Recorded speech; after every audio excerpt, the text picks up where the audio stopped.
So picture this. You wake up, and before your eyes even fully adjust to the morning light, Right, before your feet even hit the floor. exactly, you reach for it, that glowing rectangle of glass resting on your nightstand. I mean, it is basically an instinct at this point, completely autonomic. Oh, absolutely. It's wired into us. Yeah, and the exact moment your thumb swipes up, that whole illusion of a calm morning just shatters entirely. You are instantly hit by this absolute tidal wave of reality. It's a profound shock to the biological system, honestly. Right. We are talking about this endless tide of shifting cultural trends, urgent messages demanding immediate responses, global catastrophes just unfolding in real time. And complex social dynamics that seem to just, well, they rewrite their own rules overnight, Exactly. You transition from the regenerative silence of sleep right into the blinding center of torrential river of data, and it all happens within the span of a single breath. which is just a crazy thing to put the human brain through. It really is. And, let's be incredibly honest about how this feels for the overwhelming majority of people listening right now. It induces this familiar creeping paralysis. Yes. You experience this profound sensation of running endlessly on an accelerating treadmill. I mean, you are exerting an immense magnitude of energy. You are tired, you are stressed, you are constantly putting out fires. But somehow you feel like you're falling further and further behind the pace of the world. Exactly. The Yeah. sheer velocity of modern existence just feels utterly unmanageable. You are completely consumed by the noise. And, that sensation of paralysis, it's not a personal failing. I think that's so important to state up front. Right. It's not like you're just broken. No, not at all. It is literally the defining friction of our current era. We are fundamentally biological creatures, right? Operating with neurological hardware from the distant past. Precisely. We evolved in this vast, slow-moving environment, and now we're attempting to process a landscape of infinite variables that just changes at the speed of light. But here is where we hit a really striking paradox. And this is actually the entire mission of our exploration today. Right. While the vast constellation of humanity is just drowning in this reactive chaos, feeling totally overwhelmed by the tide, you occasionally observe a rare few who navigate this exact same environment with this, I don't know, almost unsettling stoic calmness. They really do. They operate with this effortless precision. Yeah, they seem to possess this magical intuition, like they are anticipating solutions before the problems have even fully materialized on the horizon. It looks like magic from the outside. It totally does. So my question to you is, like, how is that actually possible? Are they just wired differently? Do they have some secret reservoir of energy the rest of us just lack? Well, that is the core illusion right there. Okay, unpack that for me. The secret to their calmness is not brute force. It is absolutely not relentless hustle. Thank goodness, because I am out of hustle. Right? We all are. Yeah. And it's certainly not superior genetics either. What we are actually observing in those rare, hyper-effective individuals is the mastery of a fundamental, almost hidden law of survival. A hidden law of survival. Yeah. So today, we are going to explore the architecture of true human intelligence. We're going to look at the underlying physics of genuine insight. I love that phrase, the physics of insight. It really is a mechanical process, and our goal is to outline the quiet, deliberate routines that allow you to transition from a frantic, exhausted participant in the noise into, well, a self-correcting, infinitely adaptable system. Okay, I want to completely pull this apart because everyone wants to transition out of that frantic participant mode. I mean, I definitely do. Of course. So let's start at the absolute foundation. Where do we even begin to understand how to match this terrifying pace of reality? So we have to begin with a universal principle that governs absolutely everything across existence. Everything. Everything. This principle applies to biological organisms, mechanical systems, massive corporate structures, and human minds alike. Okay, what is the principle? This foundational law states that a system can only remain stable and can only survive if its internal complexity matches or exceeds the complexity of its external environment. Wait, okay. Internal complexity matching external complexity. So the inside has to mirror the outside. Precisely. If the outside world grows wildly unpredictable, volatile, and chaotic, the inner world of the system must expand its intelligence to absorb that shock. It has to deliberately build up an internal variety, right? To process all those external variables. Exactly. And if it failed to do so, if the environment becomes overwhelmingly complex, but the internal system remains rigid and simple, the system degrades. It gets overwhelmed. Yes, and eventually it faces total collapse. We really need to make this incredibly concrete for the listener because, internal complexity can sound a bit academic. Sure, let's ground it. Let's use an analogy. Consider a simple temperature switch, like a basic wall thermostat. Perfect example. It operates in absolute binary. It is either on or it is off, and it functions perfectly well, but only as long as its environment is perfectly predictable. Right, it only has to solve one very simple problem. Is the air too cold or is it too warm? Exactly. So the thermostat possesses extremely low internal complexity because it assumes an environment of extreme simplicity and stability. It just has a single linear response mechanism. Right. But what happens if the environment suddenly refuses to be simple? It fails. Yeah, like what if a window shatters and a violent freezing blizzard blows into the room? Or what if a sudden fire erupts in the corner? The thermostat has absolutely no internal model to comprehend a blizzard or a fire. None at all. It just clicks on or off, completely blind to the catastrophic reality unfolding around it. It fails, and the room is destroyed because its internal variety is entirely insufficient for the new environment. That is exactly it. Now contrast that fragile binary switch with, say, a lush ancient rainforest. Oh, that is a phenomenal comparison because it perfectly illustrates that concept of requisite variety. Right, what is endlessly fascinating here is the sheer density and diversity of the rainforest ecosystem. Yeah, a rainforest thrives amidst chaotic weather, shifting climates, violent storms, and relentless, hungry predators. And it survives not by hiding from the chaos. And not by trying to control the weather either. Exactly. It survives because it possesses a vast constellation of interlocking organisms. It has this unfathomable multitude of different species. You've got deep-rooted canopy trees, intricate networks of fungi beneath the soil. Specialized insects, apex predators, resilient flora, and each element is constantly influencing, communicating with, and adapting to the others. So if a sudden brutal drought occurs, what happens? Well, certain surface plants might wither, but the rainforest doesn't collapse. Right, because deep-rooted trees begin pulling moisture from profound depths. Yeah, and they share those nutrients through the fungal networks to sustain the surrounding plant life. Meanwhile, drought-resistant insects rise to prominence to maintain the ecological balance. So the rainforest just absorbs the massive shock of the external chaos because its internal biodiversity is unimaginably vast. It literally mirrors the complexity of the world within itself. Okay, so what does this actually mean for the human mind? Because we are obviously not literal thermostats, but looking around, it feels like an overwhelming majority of people are operating exactly like them. Well, the tragedy is that we are biologically and neurologically designed to be rainforests. We are. Yes. The human brain is the most complex structure in the known universe. But modern society, with its hyper-specialization and repetitive routines, it often trains us to act like thermostats. Oh, wow. That makes so much sense. When an individual stops actively learning, when they stop deliberately exposing themselves to unfamiliar concepts and uncomfortable ideas, their inner world fossilizes. Their internal complexity hits a hard ceiling. Exactly. They construct a very rigid, limited model of reality that only works if the world stays exactly the same. And the world never stays the same. Never. So when reality inevitably bends, say, an entire industry shifts overnight due to a technological breakthrough. Or the dynamics of a long-term relationship suddenly change. Right. Or when a global paradigm flips entirely. When that happens, that rigid individual breaks. They experience that overwhelming, paralyzing anxiety we talked about earlier. Precisely because their internal system simply lacks the variety to process the new external complexity. They are running the software of a thermostat while standing in the middle of a blizzard. Okay, I have to push back here for a second. I really want you to clarify this for me. Sure, go for it. Because if the core problem we established at the start is that we are waking up to a tidal wave of noise, information, and endless data, doesn't consuming more diverse information just create a greater magnitude of internal chaos? That is such a common misconception. Right, because if my brain is already overflowing with the world's problems, how does shoveling a vast quantity of random facts into my head make me calm? That sounds like adding gasoline to a fire. That is a brilliant challenge. And it highlights a really vital distinction we have to make here. True learning, the kind that builds internal complexity, is absolutely not about hoarding random facts. Okay.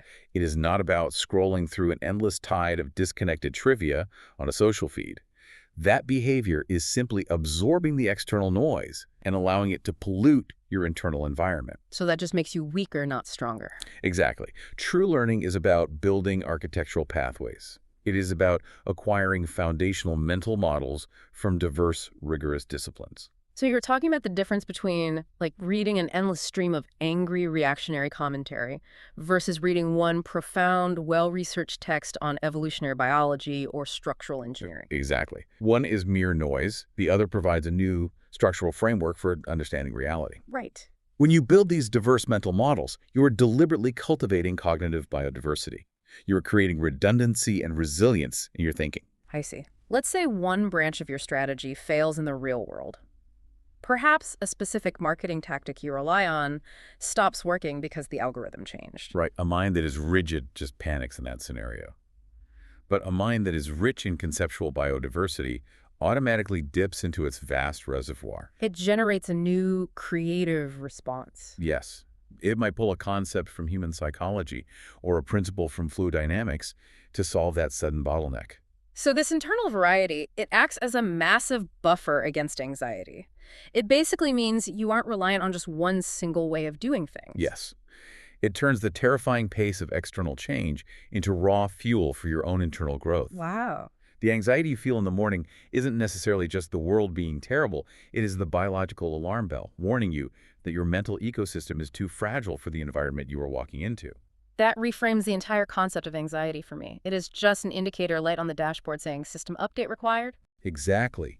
And when you recognize that, the feeling of being overwhelmed becomes a direct signal that it is time to expand your mind rather than a signal to retreat and hide. You must grow your internal variety faster than the world generates complexity. You have to. And, this brings us to a massive sweeping shift in how we actually value human capability in the modern world.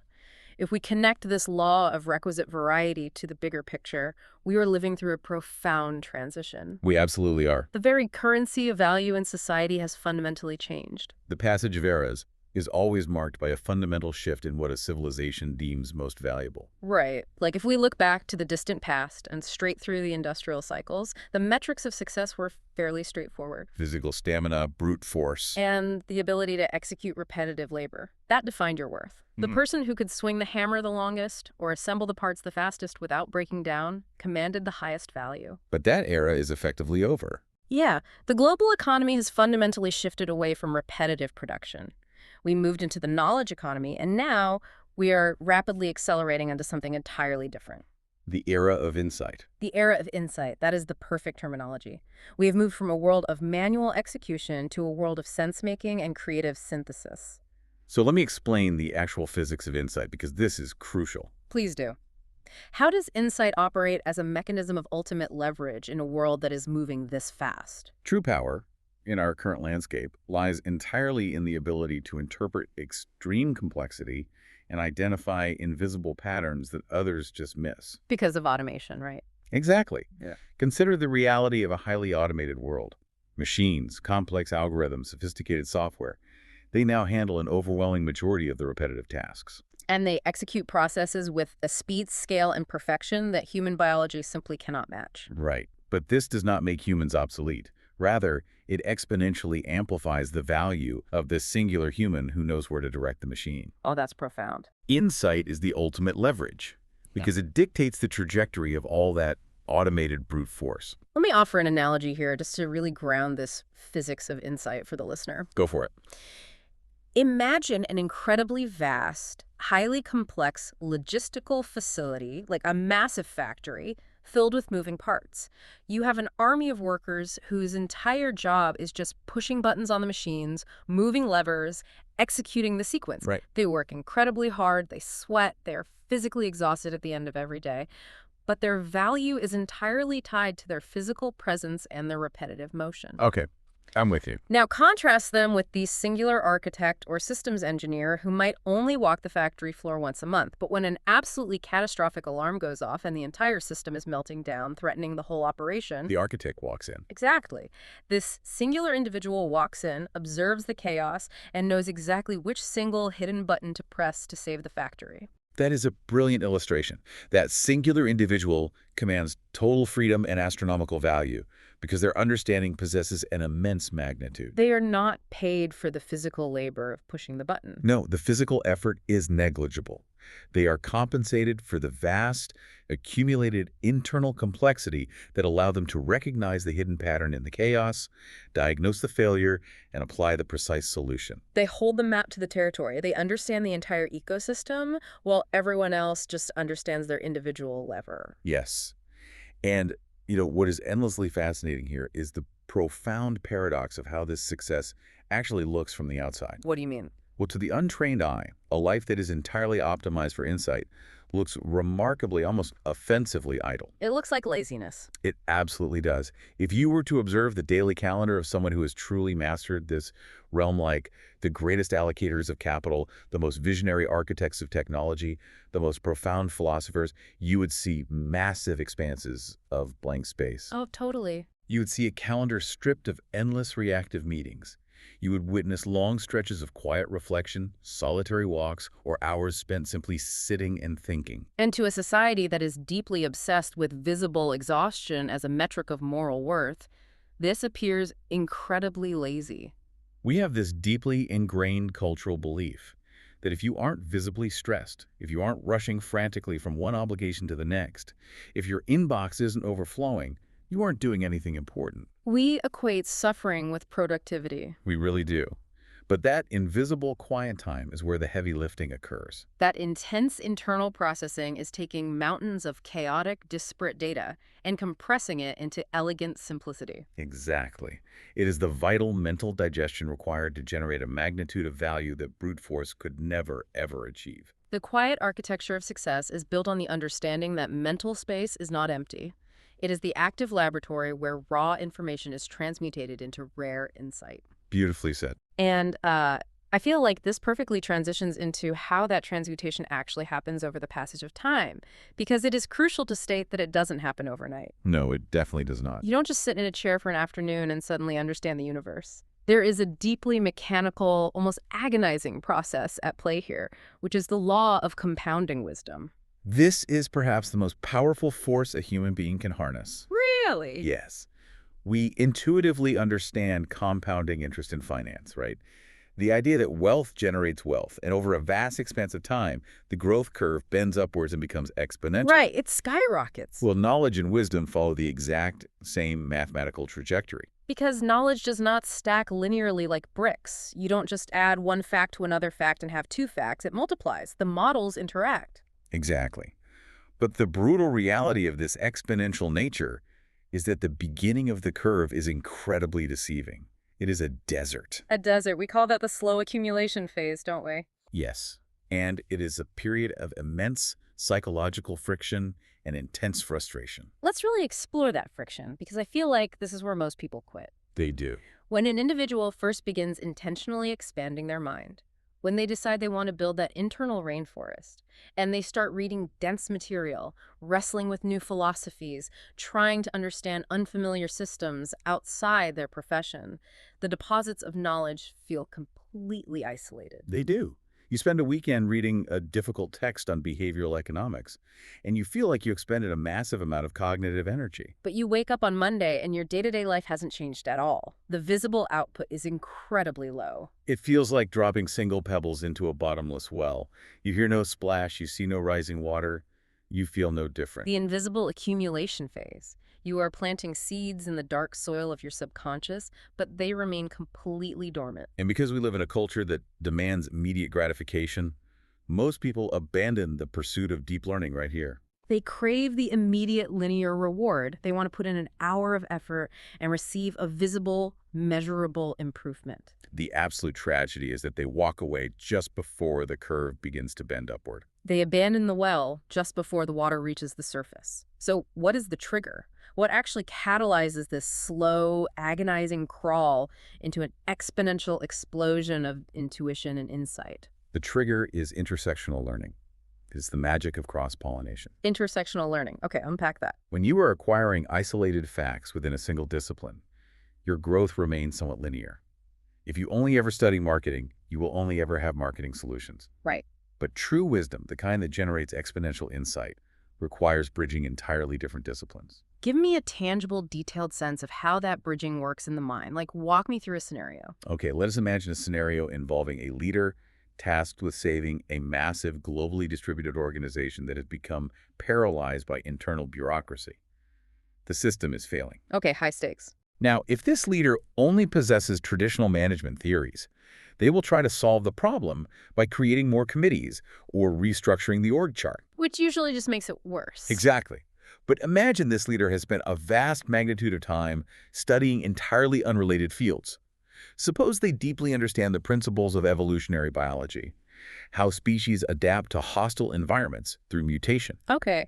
And suppose they also understand the physics of fluid dynamics, how water naturally finds the path of least resistance around an obstacle. Oh, I see the architecture building here. Suddenly, without conscious effort, a concept from fluid dynamics sparks and arcs across the void of their mind, illuminating the problem in corporate bureaucracy. They realize the information flow in the company is hitting a dam. Exactly. Then, a concept from evolutionary biology connects to the human psychology of the employees, revealing that the departments are acting like threatened tribal organisms, resisting an environmental mutation. So the idea is cross-pollinate.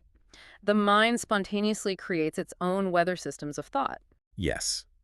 The leader does not apply a standard business solution. They redesign the entire organizational flow based on the principles of natural ecosystems, creating a decentralized structure that mimics mycelial networks. The models interlock. You aren't just solving a business problem. You are applying the fundamental laws of nature to human behavior. You are basically seeing the matrix. Precisely. And when those bridges are built, every new piece of information you encounter is instantly mapped across multiple disciplines. So an insight in one area exponentially increases your understanding of all other areas. Exactly. You read an article about architecture, and it improves your understanding of software design. You study a historical conflict, and it clarifies a family dynamic. This is why the growth curve goes vertical. The internal rainforest is now a fully self-sustaining ecosystem. And, this creates what is perhaps the most pervasive and damaging illusion in our culture, Which is? the illusion of talent. When an outsider looks at someone who has hit that vertical, exponential curve of compounding wisdom, what do they see? They see an individual who is presented with a wildly complex problem, and they solve it in a mere fragment of time with astonishing clarity. Right. And society immediately labels that individual as possessing raw talent, genius, or simply having extreme luck. Because the outsider only sees the speed of the output. They only witness the moment the architect presses the single button. They are completely blind to the vast, hidden, subterranean root system of compounded wisdom that took perhaps decades to build. They don't see the massive expanse of quiet reading, the agonizing slow accumulation phase, the deliberate cross-pollination of disciplines. They just see the lightning strike and they assume it was magic. It is a comforting illusion for the outsider, isn't it? If they attribute your profound insight to innate talent or genetic luck, it absolves them of the heavy responsibility to cultivate their own internal complexity. It's an excuse. They can say, well, I wasn't born with that. Right. But for the individual engaged in the process, it is not magic at all. It is the inevitable result of a meticulously designed, fiercely protected architecture of living. Which brings us to the actual day-to-day mechanics of execution. Yes, let's pivot to that. Because we've talked beautifully about the theory, the absolute necessity of internal variety, the physics of insight, and the compounding nature of wisdom. But how do you actually live this on a random Tuesday? Exactly. Because relying on spontaneous motivation or a sudden burst of inspiration to build this internal universe is a complete fool's errand. Motivation evaporates the exact moment you are tired, hungry, or stressed. You have to construct a daily environment where brilliant thinking becomes inevitable. You must move from abstract theory to deliberate architecture. You must become the ruthless engineer of your own attention. Okay, let's start with the biological reality, because I feel like so many productivity frameworks treat humans like machines. They really do. They assume we can just be plugged into a wall and run at a constant high-speed output until we power down at night. Which is biologically impossible and deeply destructive to the architecture of insight. We have to understand how to surf the natural biological waves of focus. Yes. The human brain does not operate on a flat line of sustained attention. It operates on natural undulating waves. We experience periods of intense, piercing clarity, naturally followed by absolutely necessary valleys of fatigue and mental diffusion. These are the biological rhythms of attention. But our modern work culture completely ignores the valley. It demands that we force productivity straight through the fatigue.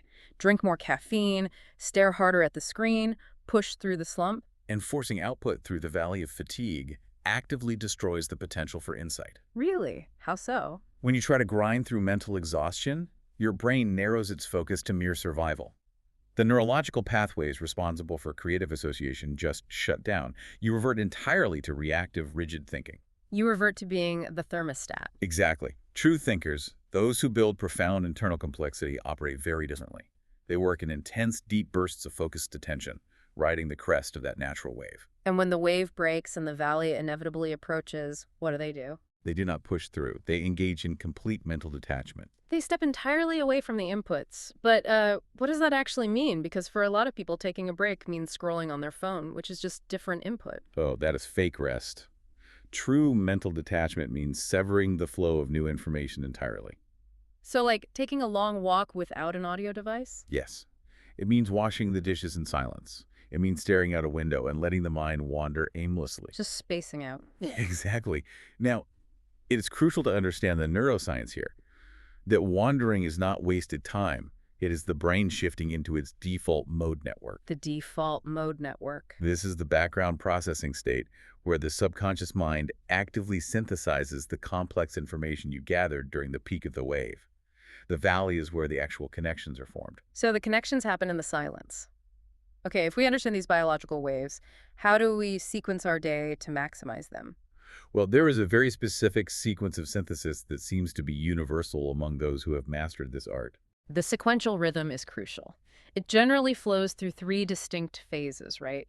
Input, reflection, and creation. Yes. Let's break those down and let's get incredibly practical. The first phase is input. This is gathering the raw material, the dense information, the diverse models from various disciplines. When should this happen and what should it look like? The overwhelming majority of individuals find that input is most effective early in the cycle of the day, when the mind is hungriest for novelty and the cognitive reserves are fully replenished from sleep. That makes sense. This is when you read the difficult texts. This is when you expose your mind to the foreign philosophies, the challenging data sets, or the dense historical accounts. You are deliberately loading the system with high-quality nutrients.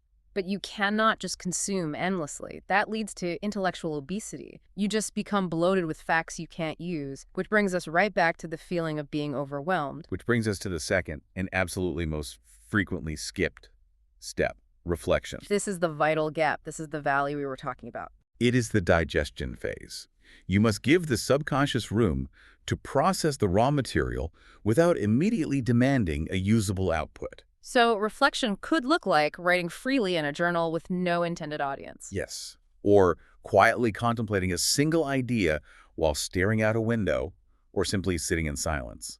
You are allowing the newly acquired information to settle, to seek out existing pathways, and to begin the cross-pollination process. And if you skip reflection and jump straight to the next task, The input simply evaporates. It never integrates into the ecosystem. it's like eating a massive nutrient-dense meal and then immediately trying to sprint a marathon. The body rejects it. The mind rejects unresected input. And then finally we arrive at creation. Right. Creation is the outward expression of the refined understanding. It is translating the internal complexity into a tangible, external artifact. And this doesn't mean you have to be an artist painting a masterpiece, right? Not at all. Yeah. Creation could be writing a highly strategic brief for your team. It could be designing a new logistical system. It could be teaching the complex concept you just learned to a colleague, or even just articulating a refined argument in a debate. So why is the act of creation so vital? Because it acts as a brutal stress test for your understanding. Oh, I like that. A stress test. When you force your internal fluid thoughts into the rigid structure of written language or physical action, it demands absolute precision. It instantly exposes the gaps in your logic and the areas where your understanding is still fragile. Creation finalizes the synthesis. It proves the knowledge is yours. Exactly. So the sequence is a continuous rhythm. Input the raw material, reflect to digest and connect, and create to solidify and test. But I want to introduce some genuine friction here.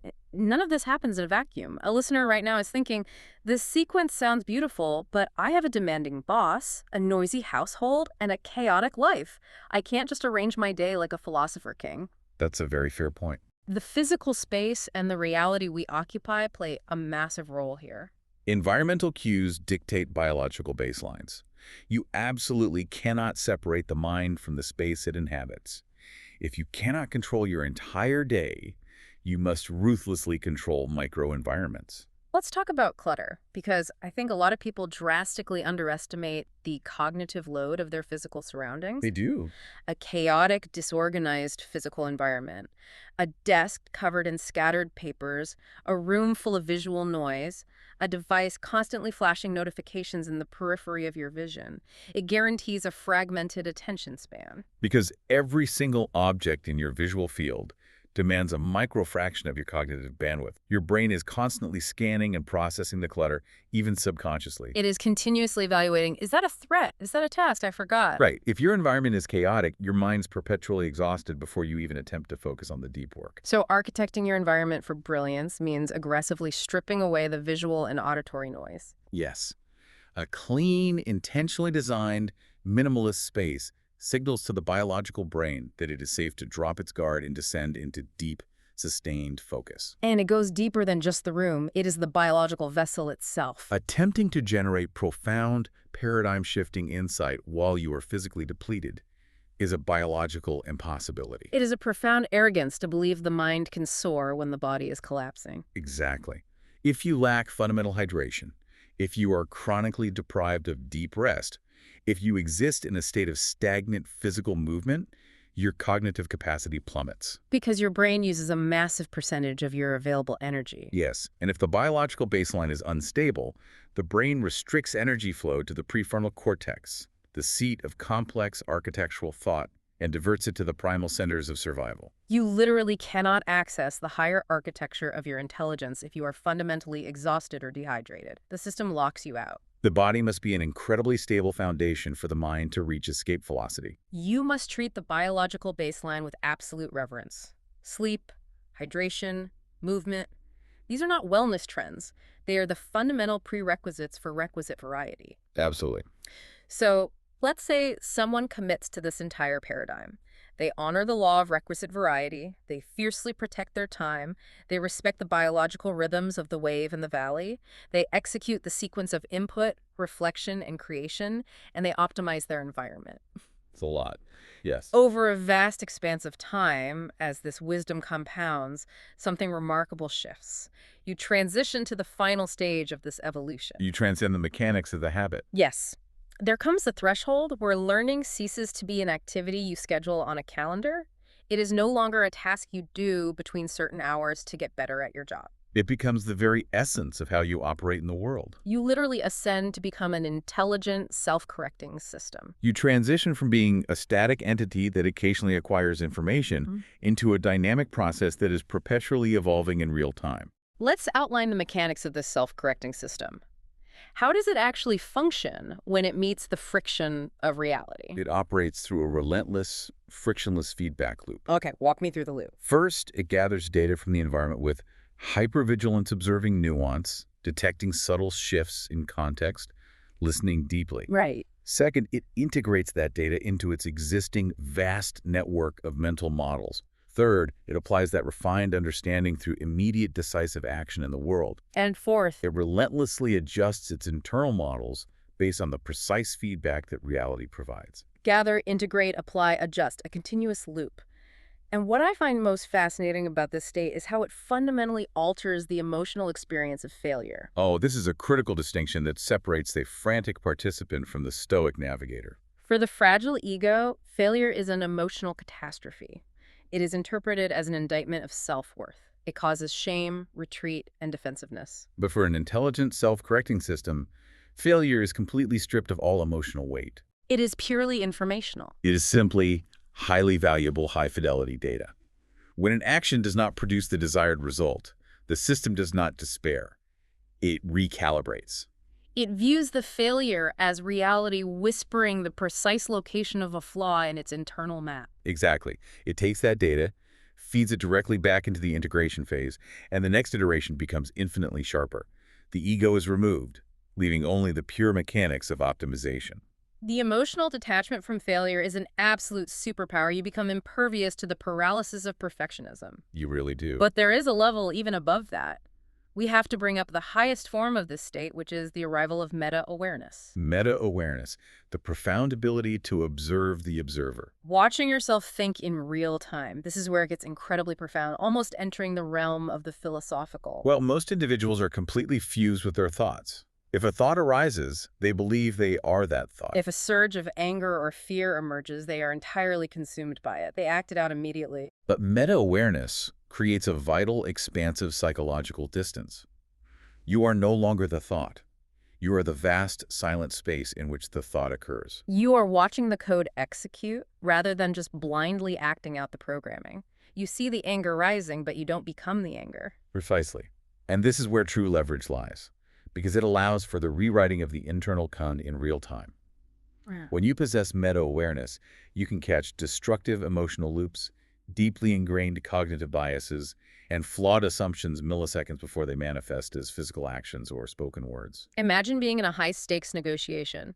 An adversary insults your premise. The biological reflex is defensive anger. But with meta-awareness, you observe the anger rising, you identify the biological trigger, you consult your vast internal models regarding human ego and negotiation strategy, and you consciously choose completely different, highly optimized, remarkably calm response. You intercept the reflex. You step out of the biological trap. Yes. To maintain this level of operation, the system requires a deep foundation of internal governance. Yes. Simple universal principles that act as stabilizing forces. These are not rigid dogmas, but flexible heuristics. For example, a principle of governance might be, always seek the disconfirming evidence before finalizing a conviction. Or prioritize long-term compounding over short-term extraction. When times of extreme external pressure hit, when the blizzard blows in and the chaos spikes, the system relies on these deep principles to maintain equilibrium and prevent a regression into reactive survival mode. And when all of these elements align perfectly, the vast internal variety, the protected time for the valley of reflection, the biological stability, the frictionless feedback loops, and the interceptive power of meta-awareness, you reach the absolute peak of this state. You experience what we can only describe as emergence. Emergence is the phenomenon in complex systems where the whole becomes profoundly greater than the sum of its parts. When all domains of your life are unified under this learning architecture, the subconscious mind transitions from being a chaotic storage locker of anxieties into an unstoppable, highly active ally.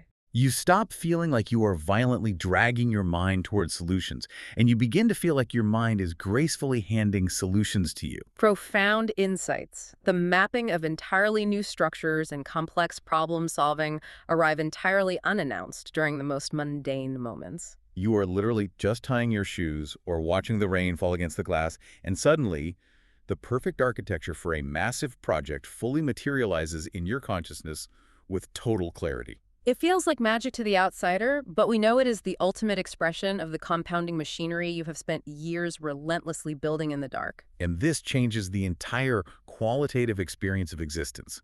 Life stops feeling like a brutal, endless battle for control against a hostile environment. It transforms into a harmonious, fluid unfolding of deep understanding. You are no longer resisting the current of reality. You have become adept at navigating its deepest, most powerful currents. Beautifully put. Okay, let's step back and summarize the true magnitude of this transformation. We started with that universally relatable feeling of waking up, swiping a screen, and being instantly paralyzed by the crushing velocity of the modern world. Right, the tidal wave. But over the course of this conversation, we have traced the exact architecture of an escape route. By honoring the law of requisite variety, ensuring your internal complexity deliberately expands to meet the external chaos. By fiercely protecting quiet time to allow the physics of insight to operate. By remaining remarkably patient during the agonizing slow accumulation phase, trusting that wisdom will compound exponentially across diverse disciplines. And by meticulously architecting your daily environment in harmony with your fundamental biological rhythms. When you execute these principles, you cease to be a fragile artifact battered by the noise. You stop reacting to the future, and you acquire the quiet, unassailable power to actively shape it. It is a total paradigm shift from victimhood to authorship. But there is a final overarching perspective here that lifts this entire conversation beyond just personal productivity, corporate success, or individual optimization. It is absolutely essential to view this through a sweeping philosophical lens. The relentless pursuit of knowledge, the expansion of internal complexity, is not merely a tactical maneuver to gain a competitive advantage in the marketplace. It is, in a very real, profound sense, an act of active participation in the unfolding of the cosmos. The universe evolving. Consider this trajectory. The universe began as relatively simple, isolated elements. And over an unimaginably vast passage of eras, it has continually complexified. It forged stars, it synthesized heavier elements, it birthed biological life, and eventually it produced the astonishing, miraculous phenomenon of conscious awareness. When you deliberately expand your mind, when you force your consciousness to absorb, process, and reflect the infinite complexity of reality, you are participating in that exact same cosmic trajectory. You are the universe attempting to understand itself. Exactly. The boundary between the isolated learner and the vast universe begins to blur. The act of learning, the synthesis of insight, is simply the universe continuing its grand, inexorable evolution through the highly refined vessel of your own mind. To remain stagnant, to choose the path of the thermostat, is to resist the fundamental current of existence. To expand is to align with it completely. That is the ultimate truth of it. That is an incredibly heavy, beautiful, and demanding thought to anchor this entire exploration. It brings us all the way back to the morning, to tomorrow morning. To that exact moment, you open your eyes and feel the weight of everything rushing in. If that crushing weight feels entirely unmanageable today, if the river feels too fast and the ladder is completely gone, I want to leave you with one final provocative challenge to mull over tonight before you sleep. What is the singular action they can take? Do not try to fight the entire ocean of chaos at once. That is a battle you will lose. Instead, ask yourself this. What is one completely foreign concept, one strange philosophy, or one difficult art form that you can expose your mind to tonight? Just one seed. What is one unfamiliar seed you can plant in the dark soil of your attention, setting into motion the creation of an internal universe that is vast enough and beautiful enough to hold all of that terrifying external chaos? Think about that seed, choose it deliberately, and we will see you next time.